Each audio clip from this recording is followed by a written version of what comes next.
Hi friends, welcome back to our channel.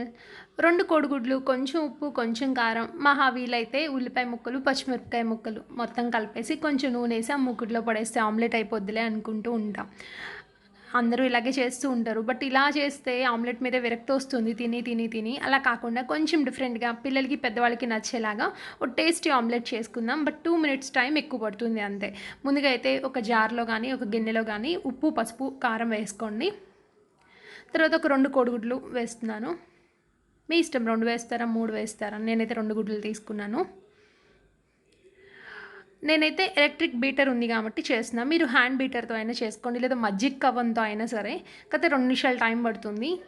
మన dalgona coffee చూసారు కదా! మీరు నా ఛానల్‌లో అని కాకపోయినా ఈ మధ్య యూట్యూబ్‌లో హల్చల్ చేసిన డల్గోనా కాఫీకి ఎంత క్రీమీగా కావాలో, అలా దీన్ని కూడా అంత క్రీమీగా చేసుకోవాలనమాట.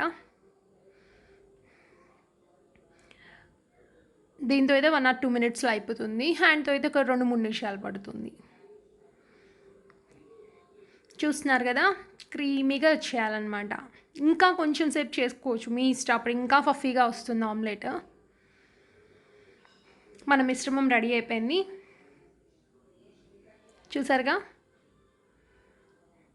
ఇప్పుడు ఒక పాన్ పెట్టుకొని అందులో నెయ్యి వేసుకున్నాను. ఈ ఆమ్లెట్‌కి నెయ్యి సూపర్‌గా ఉంటది. ఆవు నెయ్యి వాడుకోండి ఇంకా బావుంటుంది. నా దగ్గర ఆవు నెయ్యి లేదు. ఇంట్లో చేసిన గేదె నెయ్యి వేస్తున్నాను. పర్ఫెక్ట్ హెల్తీ బ్రేక్‌ఫాస్ట్ అనమాట.